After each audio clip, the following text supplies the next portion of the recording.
नमस्कार मेरे सभी साथियों का राजस्थान एकेडमी के इस यूट्यूब चैनल पर मेरे सभी साथियों का हार्दिक स्वागत है। आज अपन बात करेंगे राजस्थान के प्रमुख क्षेत्रीय विकास कार्यक्रम, जिसमें से सबसे पहला अपना जो क्षेत्रीय विकास कार्यक्रम है कि सूखा संभावित क्षेत्र कार्यक्रम।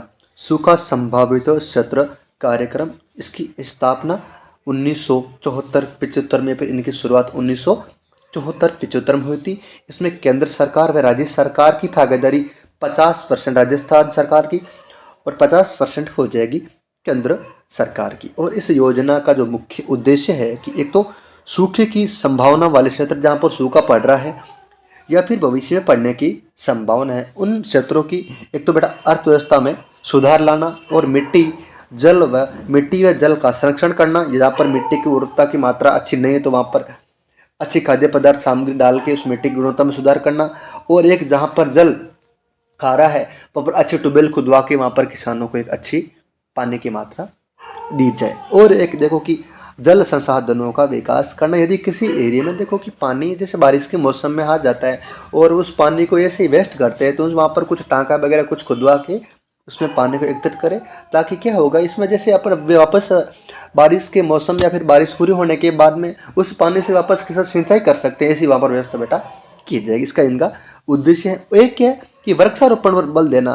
वृक्षारोपण मतलब वहाँ पर जैसे किसी एरिया में पेड़ पौधे नहीं हैं तो वहाँ पर पेड़ पौधे उगाना, और वहाँ पर पेड़ पौधों को लगभग एक पेड़ के हिसाब से 300 रुपये उनको। एक तो इस लालच के चक्कर में क्या होगा, एक तो फिर वहाँ पेड़ों की संख्या भी बढ़ जाएगी और फिर क्या हुआ कि वृक्ष ज़्यादा हो गए तो वहाँ पर बारिश भी बेटा ज़्यादा होगी। ये चीज़ आपको याद रखना है। और ये योजना वर्तमान में 11 जिलों में चल रही है, जिसमें से एक तो अपना अजमेर, कोटा, बारा, टोंक और झालावाड़, उदयपुर, डूंगरपुर, बांसवाड़ा और सवाई माधोपुर, भरतपुर और करौली। ये राजस्थान की टोटल 11 जिलों में ये योजना चल रही है। कौन सी?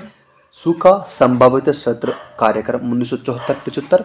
50% की इसमें केंद्र राज्य सरकार की भागीदारी है। इनका उद्देश्य क्या है कि एक तो सूखे की संभावना वाले क्षेत्रों की अर्थव्यवस्था में सुधार लाना, और ये 11 जिलों में चल रही। उम्मीद करता हूँ ये योजना आपको समझ आ गई होगी, ठीक है ना। एक आपसे रिक्वेस्ट करना चाह रहा हूँ कि इस क्लास को शुरू से लेकर अंत तक जरूर देखिए और साथ साथ में नोट्स बनाना। राजस्थान का ऐसा कोई एग्जाम नहीं है जिसमें इस यानी कि इस विकास कार्यक्रम से यहाँ से क्वेश्चन पुटअप नहीं हो। तो चलिए जो अपना अगला है कि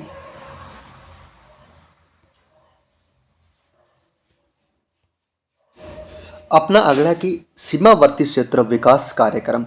सीमावर्ती क्षेत्र विकास कार्यक्रम, इस लाइन से ही आप समझ गए होंगे। सीमावर्ती यानी कि राजस्थान की जो अंतर्राष्ट्रीय सीमावर्ती जिले जैसे अपने एक तो आ गया बाड़मेर है, जैसलमेर है, गंगानगर, बीकानेर, इन क्षेत्रों में इस कार्यक्रम का शुरू किया गया था। इनकी स्थापना की बात करें तो 86-87 में, और ये 7वीं पंचवर्षीय योजना में इनकी शुरुआत की। किसकी? सीमावर्ती क्षेत्र विकास कार्यक्रम, पाकिस्तान की सीमा से लगे राजस्थान के 4 जिलों में, और ये 7वीं पंचवर्षीय योजना में इस कार्यक्रम की शुरुआत की गई थी। और इनमें जितना भी अंशदान है संपूर्ण कौन करेगा बेटा? केंद्र सरकार ने। कि इनका संपूर्ण खर्चा कौन उठाएगा? केंद्र सरकार। इसकी शुरुआत हुई थी 1986 और 87 में। यहाँ तक समझ में आ गया होगा, ठीक है। एक बार वापस बता देता हूँ कि सीमावर्ती क्षेत्र विकास कार्यक्रम, इस लाइन से ही आप समझ गए होंगे कि सीमा वाले एरिया में यदि किसी को पानी की कमी है या फिर किसी भी प्रकार की आधुनिक सुविधाओं को पूर्ण करने के लिए इस कार्यक्रम की शुरुआत की गई। एक तो वहाँ पर सूखा पड़ रहा है, सूखा पड़ने वालों को या तो कुछ मुआवजा देंगे, और या फिर पानी की कमी है तो वहाँ पर ट्यूबवेल खुदवा के उनको लोगों को पानी की व्यवस्था को सुनिश्चित करना, ये इनका उद्देश्य है, ठीक है। और ये 7वीं पंचवर्षीय योजना में इनकी शुरुआत की गई थी, और इनका जो संपूर्ण खर्चा है वो केंद्र सरकार उठाएगी, यानी आपको याद रखना है बेटा। अगला बात करें कि मरु विकास कार्यक्रम। कौन सा है बेटा? मरु विकास कार्यक्रम। इस कार्यक्रम की शुरुआत 1977-78 में हुई थी। यह जो योजना 16 जिलों में संचालित है। कौन सी? जो पश्चिमी राजस्थान या दक्षिण राजस्थान। जैसे पश्चिमी राजस्थान की बात करें तो अपने आ जाएगा पाली, बाड़मेर, जैसलमेर, जोधपुर, नागौर, और वापस अपने ये शेखावट वाले आ जाएंगे, और बीकानेर, अजमेर, जयपुर, गंगानगर और जालौर जिले में। और इधर मेवाड़ की बात करें तो उदयपुर, सिरोही और राजसमंद आदि वाले जिले के टोटल 16 जिलों में मरु विकास कार्यक्रम चलाया जा रहा है। और ये कब से? 1977 और 78 से चलाया जा रहा है। फिर देखो कि ये योजना राष्ट्रीय कृषि आयोग की सिफारिश पर शुरू की। कौन सा? जो अपना ये कार्यक्रम चल रहा है ना, मरु विकास कार्यक्रम, ये राष्ट्रीय कृषि आयोग के सिफारिश के आधार पर ही ये योजना शुरू की गई थी। और इनका कार्य क्या होता है? एक तो देखो कि पशुपालन, भेड़ पालन, सामाजिक वानिकी, कृषि वानिकी आदि का विकास करने की। वहाँ पर देखो, एक तो पशुपालन का विकास करना, पशुपालन, और एक भेड़ पालन, वहाँ पर भेड़ों की कमी तो उन भेड़ों की कमी को पूर्ण करना, फिर उनको कुछ मुआवजा देना। एक तो सामाजिक विकास करना, एक कृषि से संबंधित प्रमुख तकनीकों का विकास करना। एक क्या है? देखो, लघु सिंचाई योजनाओं का विकास करना और ग्रामीण विद्युतीकरण पर बल। ये देखो गांव और इलाकों में आज के टाइम आपको पता ही है कि लाइट की वहाँ पर व्यवस्था नहीं है। तो वहाँ पर वहाँ के सरपंच है या फिर प्रधान है या फिर विधायकों से वहाँ पर देख रेख करके वहाँ पर विद्युतीकरण की सुविधाओं का विकास करना। और एक तो मरुस्थलीकरण को रोकना। देखो मरुस्थलीकरण क्या होता है? एक तो लोग ज़्यादातर तो क्या करते हैं बेटा कि जो पेड़ पौधे होते हैं उनको काट देते हैं और वहाँ पर सर्वाधिक क्या करते हैं? पशुचारण करते हैं। तो उन पशुचारण से भी मरुस्थलीकरण का जो विकास हो रहा है, इसकी विकास को रोकना इनका मुख्य उद्देश्य रहेगा। ठीक है, वहाँ लोगों को थोड़ा शिक्षित करके वहाँ लोगों को जागरूक कर देंगे ना, तो ये लोग इतना नष्ट नहीं करेंगे। याद आपको रखना है। ठीक है, अगला है अपना जनजाति क्षेत्र विकास कार्यक्रम। इसकी शुरुआत हुई थी 1992 और 93 में हुई थी। और फिर इनका जो पहले नाम था 1974-75 में जनजाति उप योजना, इनका पहले नाम था 1974-75 में। फिर इनका नाम चेंज करके 1992 और 93 में जनजाति क्षेत्र विकास कार्यक्रम किया गया। इनका उद्देश्य क्या है कि जो अपने उदयपुर के आसपास, उदयपुर है, डूंगरपुर, बांसवाड़ा, चित्तौड़गढ़, इनमें जो जनजाति लोग रहते हैं उन जनजाति क्षेत्रों का विकास करना। और जो जनजाति राजस्थान की कुल जनसंख्या की 12.6% है, जो अनुसूचित जनजाति यानी कि एसटी की बात करें तो ये उदयपुर के आसपास वाले क्षेत्रों में निवास करती है। इनका विकास करना, क्योंकि ये देखो ये तो आर्थिक, सामाजिक और राजनीतिक तीनों तरीके से ये लोग पिछड़े हुए हैं। तो इनका विकास करने का उद्देश्य यहाँ पर पानी की व्यवस्था नहीं तो पानी की व्यवस्था करवाओ, और बिजली नहीं है तो बिजली की व्यवस्था, सड़क आदि इनकी संपूर्ण सुविधाओं को विकास करने के उद्देश्य से इस जनजाति क्षेत्र विकास कार्यक्रम की शुरुआत 1992 और 93 में की गई। ठीक है, और ये जिले कौन से है? तो अपना आ जाएगा उदयपुर, डूंगरपुर, बांसवाड़ा, सिरोही और चित्तौड़। इसमें क्या है? आदिवासी लोग रहते हैं और आदिवासी लोग विशेष रूप से पिछड़े होते हैं। और इनको सभी लोगों के बराबर लाने के उद्देश्य से ही इस योजना की या फिर इस कार्यक्रम की शुरुआत की गई थी। ठीक है, यहाँ तक समझ में आगे होगा। अब देखो कि राजस्थान का जो एक तो मुख्यालय है कि एक जनजाति विभाग का मुख्यालय कहाँ हो जाएगा? कि जनजाति विभाग का मुख्यालय हो जाएगा उदयपुर में। और इनकी स्थापना हुई थी 1975 में। जनजाति विभाग का मुख्यालय हो जाएगा उदयपुर में, इसकी स्थापना हुई थी 1975 में। यहाँ तक समझ में आ गया? चलो आगे चलते हैं। अगला अपना जो कार्यक्रम है, अगला कार्यक्रम है कि शहरिया विकास कार्यक्रम। शहरिया विकास कार्यक्रम ये क्या है कि राजस्थान में जो शहरी जनजाति है कहाँ निवास करती हैं? देखो अपना शाहबाद, बारा और किशनगंज आदि एरिया में ये जनसंख्या निवास करती हैं। और इनके विकास के लिए ये देखो विशेष रूप से राजस्थान की आदिम जनजाति में शामिल है। तो इनके विकास इनको सभी लोगों के बराबर लाने के उद्देश्य से, जो ये आर्थिक रूप से, सामाजिक रूप से, यानी किसी भी रूप में यदि ये पिछड़े हैं तो इन लोगों को सभी के बराबर लाने के लिए या फिर रोजगार के उचित अवसर उपलब्ध कराने के उद्देश्य से ही इस शहरी विकास कार्यक्रम की शुरुआत की गई थी। कब? 1977-78 में। किसके द्वारा? केंद्र सरकार द्वारा राजस्थान में इस योजना की शुरुआत की गई थी। इसमें क्या करना है? एक तो कृषि को बढ़ावा देंगे, पशुपालन, क्योंकि इन लोगों के पास पैसे नहीं होते हैं तो वो पशु को खरीद भी नहीं सकते, तो उनको पशु खरीदने के लिए उनको मुआवजा दिया जाएगा। और कृषि करने के प्रमुख जो यंत्र होते हैं उनको व्यवस्था कराएंगे। ठीक है, एक तो सिंचाई में देखो, एक तो किसी की बिजली नहीं है या तो किसी के पास कुएं नहीं तो उन कुओं की व्यवस्था करवाना और वहाँ पर फुहारा किसी भी माध्यम से सिंचाई की सुविधा को उपलब्ध करवाना। शिक्षा, देखो शिक्षा में इनको वैसे भी आरक्षण प्राप्त है तो और भी इनको आरक्षण देके वहाँ पर लोगों को शिक्षा से संबंधित प्रमुख कार्यक्रम चला के इन लोगों को जागरूक करना। पोषण, जो किसी के पास खाना नहीं मिल रहा है तो उन लोगों को खाने की व्यवस्था करवाना। कुटीर उद्योग यानी छोटे मोटे उद्योग है जो अपने घर में चला सकते हैं, ऐसे उद्योगों का वहाँ पर विकास करना इनका उद्देश्य रहेगा। और क्या है, जैसे उन लोगों पे क्या आजकल अत्याचार हो रहे हैं, जो बेचारे भोले होते हैं, शिक्षा से संबंधित वो जुड़े हुए नहीं होते हैं, तो इन पर अत्याचार हो रहे हैं, तो इन अत्याचार को कम करने के लिए, इनके ऊपर जो शोषण हो रहा है, इन शोषण को कम करने के उद्देश्य से इस कार्यक्रम को शुरू किया गया था। अब बात करें कि शहरिया जाति का कुंभ कहाँ पर है, तो शहरी जनजाति कहते हैं सीताबाड़ी बारा में। कहाँ पर है ये? प्रतापगढ़ में। ये आपको ज़्यादा सॉरी, सीताबाड़ी बारा में इसको शहरी जनजाति का कुंभ कहते हैं। ठीक है, अगला अपन बात करें कि एक है वापस दूसरा कार्यक्रम है कि माडा, अपन परिवर्तित क्षेत्र विकास कार्यक्रम या विकास दृष्टिकोण, इसको अपन इन शॉर्ट में कहते हैं। क्या कहते हैं बेटा? शॉर्ट में कहते हैं माडा। इसकी शुरुआत 1978-79 में हुई थी। 78-79 में इसकी शुरुआत। इसका उद्देश्य क्या है कि यह योजना आदिवासी बाहुल्य क्षेत्रों तथा बिखरी हुई जनजाति के लिए है, जो संबंधित जिलों में बिखरी। देखो, एक तो आदिवासी क्षेत्र है, संपूर्ण रूप से बिछड़े हुए, ये पहाड़ों में निवास करते हैं, न तो इनके पास कुछ खाने की व्यवस्था है, नहीं ये लोग शिक्षा से जुड़े हुए हैं, नहीं ये किसी भी कार्यक्रम से जुड़े हुए नहीं है, सभी से पिछड़े ही रहते। तो इन लोगों को वापस आपस में जोड़ने के लिए, इन लोगों के उचित रोजगार के उचित अवसर उपलब्ध कराने के उद्देश्य से ही माडा की शुरुआत की। कब? 1978-79 में। और बात करिए राजस्थान के कौन कौन से जिलों में है? अलवर, धौलपुर, सवाई माधोपुर, कोटा, बूंदी, झालावाड़, टोंक, जयपुर, सिरोही, पाली, उदयपुर, चित्तौड़गढ़ में योजना संचालित की जा रही है। यानी कि यह योजना मुख्य रूप से ही इन आदिवासी एरिया से संबंधित है, जो पिछड़े हुए हैं, इनको वापस सभी के बराबर लाना।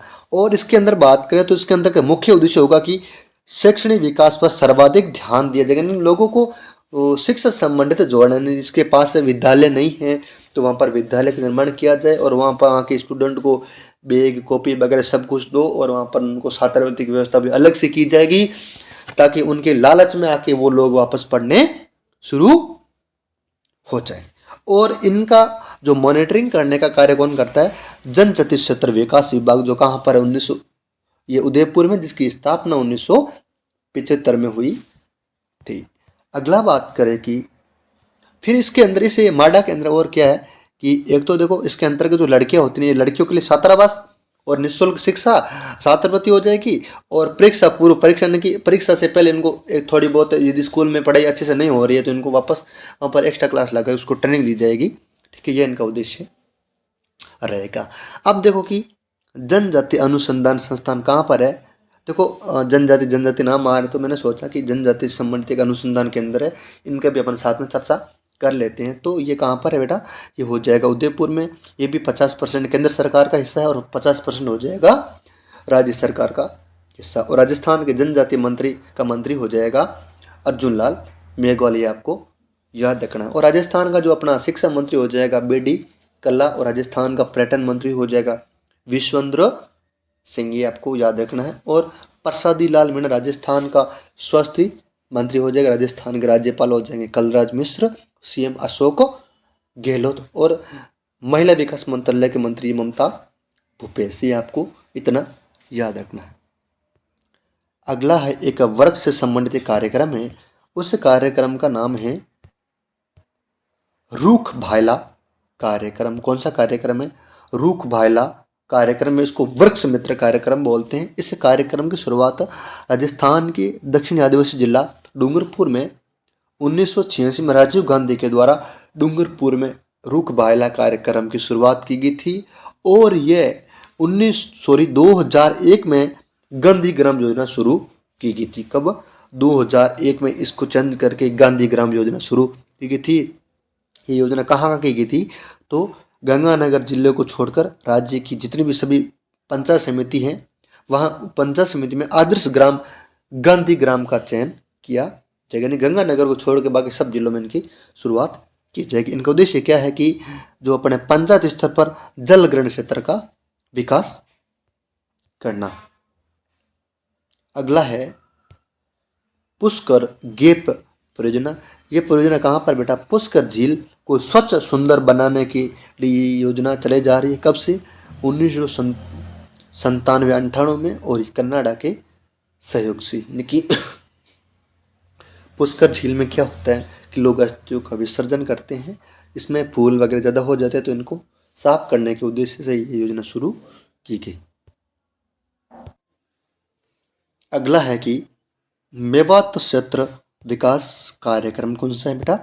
मेवात क्षेत्र विकास कार्यक्रम, देखो मेवात के अंदर अलवर और भरतपुर क्षेत्र आते हैं। इसमें सामाजिक और आर्थिक विकास करने के उद्देश्य से इस योजना की शुरुआत 1987-88 में, कब? 1987-88 में इस योजना की शुरुआत।